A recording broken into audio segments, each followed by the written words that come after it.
Recording and reporting incidents. जितने भी incidents work place पे होते हो, नियर मिस हो या एक्सीडेंट हो, उनको प्रॉपरली रिपोर्ट करना पड़ता है। बाज़ औक़ात हादसे हमने रिपोर्ट कर देने हैं अथॉरिटीज को। As we discussed earlier, RIDDOR regulation मौजूद है कि अगर वर्क प्लेस पे कोई मेजर इंजरी हो, डिजीज हो या डेंजरस अकरेंस हो, तो आपने अथॉरिटीज को ये रिपोर्ट कर देना है एज पर लॉ। अगर आप रिपोर्ट ना करेंगे, enforcement authorities will take action against you. Why you didn't report it? तो सबसे पहले इंसिडेंट का रिपोर्टिंग है और फिर इसके बाद इसका रिकॉर्डिंग है। डॉक्यूमेंट में लेकर आना, हमारे पास प्रूफ हो। इंटरनल इंसिडेंट रिपोर्टिंग, ऑर्गेनाइजेशन के अंदर अगर कोई इंसिडेंट हो जाता है तो उसको प्रॉपरली इंटरनल रिपोर्ट कर देना इंटरनल इंसिडेंट रिपोर्टिंग कहलाता है। ऑर्गेनाइजेशन के अंदर जितने भी पर्सनल से की पर्सनल, उनको इन्फॉर्म कर देना regarding the incident, internal incident reporting. हम क्यों इंसिडेंट के हवाले से उनको इन्फॉर्म कर देते हैं? सबसे पहले कि जो बंदा इंसिडेंट में जख्मी हो या उसको नुकसान पहुंचा हो, तो हम उसको कम से कम फर्स्ट एड की फैसिलिटीज प्रोवाइड करें, ज्यादा नुकसान से वो बचे। इसके बाद जो सीन है एक्सीडेंट का, उसको हमने प्रिजर्व करना है ताकि उसमें कुछ चेंजेस ना आए, इसलिए रिपोर्टिंग करनी है आपने। इसके बाद आपने इन्वेस्टिगेशन शुरू कर देना है कि हादसा दोबारा ना हो। लीगल रिक्वायरमेंट्स ये है कि आप एक्सीडेंट को रिपोर्ट करेंगे, जब आपको इंफॉर्मेशन इंटरनली मिलेगी तो आप एक्सटर्नली रिपोर्ट करोगे। और बाज़ औक़ात सिविल क्लेम्स के लिए इंश्योरेंस से हमने क्लेम्स लेना हो, उसके लिए भी हमें इन्वेस्टिगेशन करनी है। तो रिपोर्टिंग इन ही फैक्टर्स के लिए हम करते हैं ताकि ये सब शुरू हो जाए। जो बंदा जख्मी हो उसकी ट्रीटमेंट शुरू हो, अथॉरिटीज को हम इन्फॉर्म करें, इन्वेस्टिगेशन हम शुरू करें, कंट्रोल मेजर्स हम ले लें ताकि हादसा और ना हो और नुकसान ना बढ़े। इसके अलावा सिविल क्लेम्स के लिए, इंश्योरेंस क्लेम्स के लिए हमने इन्वेस्टिगेशन कर देनी है, इन्वेस्टिगेशन शुरू कर देनी है। इन ही फैक्टर्स की बुनियाद पे हमने इंटरनल इंसिडेंट रिपोर्टिंग सिस्टम बनानी है ताकि वर्कर्स उसी सिस्टम को फॉलो करके इंसिडेंट की या एक्सीडेंट की रिपोर्टिंग करें, इसको छुपाए नहीं। इसके अलावा ऑर्गेनाइजेशन में मुख्तलिफ फैक्टर्स होते हैं, बैरियर्स होते हैं जो एक्सीडेंट रिपोर्टिंग के लिए एक बैरियर साबित होते हैं। Workers don't like to report accidents because of these barriers. कुछ बैरियर्स हैं जिससे रिपोर्टिंग नहीं होती। सपोज ऑर्गेनाइजेशन में क्लियर पॉलिसी एग्जिस्ट नहीं कर रही, ख्वा वो हेल्थ एंड सेफ्टी के हवाले से हो, ख्वा वो रिपोर्टिंग सिस्टम के हवाले से हो। पॉलिसी नहीं है, रिपोर्टिंग नहीं होगी। रिपोर्टिंग सिस्टम नहीं है कंपनी में, किसने किसको रिपोर्ट करना है, कौन कौन सा मसला रिपोर्ट कर देना है, कौन कौन सा एक्सीडेंट रिपोर्ट कर देना है। देयर इज नो सिस्टम, कोई भी रिपोर्ट नहीं करेगा। कल्चर ओवरऑल ऐसा है कि वर्कर्स एक्सीडेंट्स रिपोर्ट्स नहीं करते। सपोज पीयर ग्रुप प्रेशर है, हादसे हो भी लेकिन प्रेशर की वजह से वर्कर्स एक्सीडेंट रिपोर्ट नहीं करेंगे। It's a barrier. फिर उसको बोले कि रिपोर्ट नहीं कर दे, नहीं करेगा। बाज़ औक़ात ऑर्गेनाइजेशन में जो रिपोर्टिंग सिस्टम होता है वो इंतहाई कॉम्प्लिकेटेड होता है। इट्स अ हेडेक, एक दर्द सर होता है, इसलिए वर्कर्स रिपोर्ट नहीं करते। इतना कॉम्प्लिकेटेड प्रोसीजर, ये फॉर्म फिल करो, ये फॉर्म फिल करो, आपने उसको बताना ये करना वो करना। तो कॉम्प्लिकेटेड प्रोसीजर हो, वर्कर्स फॉलो नहीं करते। एक्सेसिव पेपर वर्क हो, जिसमें काम बहुत ज्यादा हो, जिसमें डॉक्यूमेंट बहुत ज्यादा हो, वर्कर्स रिपोर्ट नहीं करते। फिर टाइम बहुत ज्यादा कंज्यूम कर रहा हो, रिपोर्टिंग आपका टाइम ज्यादा ले रहा हो, आप उसके बाद रिपोर्ट नहीं करोगे। ब्लेम कल्चर एग्जिस्ट कर रहा हो, अगर कोई रिपोर्टिंग करे भी तो जो साथी है या जो ओवरऑल ऑर्गेनाइजेशन का कल्चर है वो क्या है, ब्लेम कल्चर। सब वर्कर्स इस पे उंगली उठाना शुरू कर देते हैं, उसके बाद रिपोर्टिंग नहीं होगी, बैरियर है।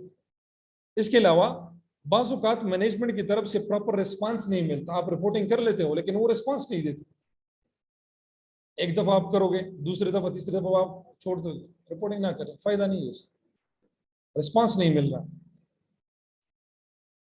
और इसके अलावा बाजुकात एक्सीडेंट का इम्पैक्ट या तो ऑर्गेनाइजेशन पे पड़ता है या इंडिविजुअल पे, और इंडिविजुअल या ऑर्गेनाइजेशन रिपोर्टिंग नहीं करते, उसको छुपा के रख देते हैं।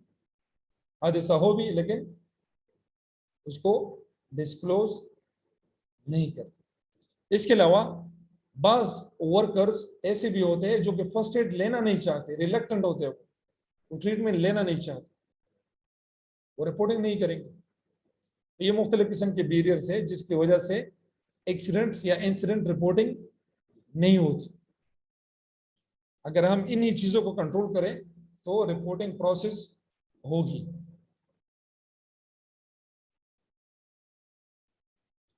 इसके अलावा ऑर्गेनाइजेशन में जब भी कोई हादसा हो तो हादसे को हमने प्रॉपरली रिकॉर्ड कर देना, we have to bring it to the paper, ताकि हमारे पास एक रिकॉर्ड रहे।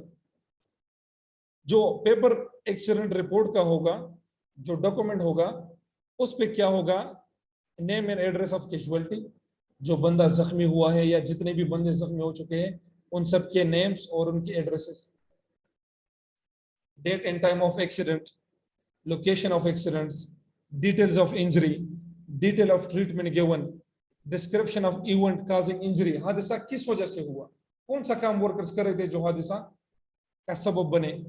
इसके अलावा कौन से इक्विपमेंट सब्सटेंसेस वो यूज कर रहे थे, आई विटनेसेस डिटेल्स वो भी आपने साथ में लगा देनी है, पिक्चर्स जो आपने सीन से लिया वो भी आपने साथ में लगा देनी है, और जितने भी वर्कर्स थे जो आई विटनेसेस थे उनसे आपने सिग्नेचर लेना है, आपने अपनी डिटेल्स भी लिख देनी है एज ए इन्वेस्टिगेटर, और लास्ट में आपने साइन भी कर देना है कि ये रिपोर्ट मैंने बनाई, आपने उसको सिग्नेचर कर देना है। ओवरऑल जिस तरह हमने डिस्कस किया प्रिलिमिनरी रिपोर्ट और डिटेल इन्वेस्टिगेशन रिपोर्ट, प्रिलिमिनरी उसमें थोड़ी सी डिटेल्स जो आप ऑन द स्पॉट मैनेजमेंट को इन्फॉर्म कर रहे थे regarding the accident, detail investigation report जिसमें आपने कंप्लीट डिटेल्स मैनेजमेंट को प्रोवाइड कर देनी है रिगार्डिंग द एक्सीडेंट। क्लियर है? इसके अलावा internal and external incident reporting, accident reporting के लिए इंटरनल और एक्सटर्नल दोनों अरेंजमेंट्स करने पड़ेंगे। इंटरनल जो अंदरूनी मैनेजमेंट हो ऑर्गेनाइजेशन में उनको इन्फॉर्म करना, इसको हम इंटरनल रिपोर्टिंग कहते हैं। एक्सटर्नल रिपोर्टिंग जो हम इदारे से बाहर अथॉरिटीज को, इनके डिपेंडेंट्स को, रिलेटिव्स को, इंश्योरेंस वालों को, उनको इन्फॉर्म कर। It's so internal directors, senior managers, HR managers, health and safety advisers, worker representatives, इनको इन्फॉर्म कर देना। और external family of the casualty, external authorities, insurance, public relation, इन सबको इन्फॉर्म कर देना regarding the accident. This is internal and external incident reporting. Externally reportable events कौन कौन से हैं, हमने डिस्कस किया था। बाइला मेजर एक्सीडेंट्स या मेजर इंजरीज, डिजीजेस और डेंजरस अकरेंसेस, ये हमने रिपोर्ट कर देने हैं authorities as per RIDDOR regulation. Reporting of injuries, diseases and dangerous occurrences regulation कानून है। आपने फेटेलिटीज को, मेजर इंजरीज को, dangerous occurrences, disease, lost time injuries, इन सबको रिपोर्ट कर देना। इसके अलावा रिपोर्टिंग और रिकॉर्डिंग हम क्यों करते हैं? डेटा कलेक्शन के लिए और इन्हीं डेटा को एनालाइज करने के लिए। हमारे साथ कितने हादसे साल में हुए, 5 साल में कितने हादसे हुए, उनकी ट्रेंड्स हम मालूम करें, पैटर्न्स मालूम करें, हादसे क्यों हो जाते हैं, कॉमन एक्सीडेंट्स कौन कौन से हैं, उनसे इन एक्सीडेंट से कॉमन इंजरीज कौन कौन सी है, और एक्सीडेंट्स का एक दूसरे के साथ रिलेशन क्या है, कितने इंटरवल्स पे एक्सीडेंट्स आ रहे हैं। तो ये सब फैक्टर्स को चेक करने के लिए हमने डेटा कलेक्ट कर देना है रिगार्डिंग द इंसिडेंट। आपने जितनी भी इंफॉर्मेशन इंसिडेंट के हवाले से हो वो सब कलेक्ट करके एनालाइज कर देना।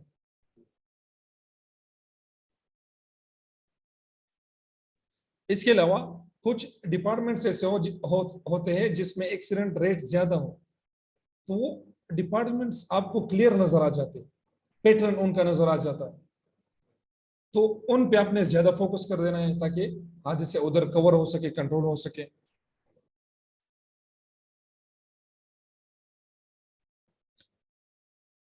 जो इन्वेस्टिगेशन हम करते हैं, इन्हीं इन्वेस्टिगेशन से we are getting lessons learned, हम इनसे सबक सीख लेते हैं ताकि ये हादसे दोबारा ना हो, नुकसान हमारा दोबारा ना हो।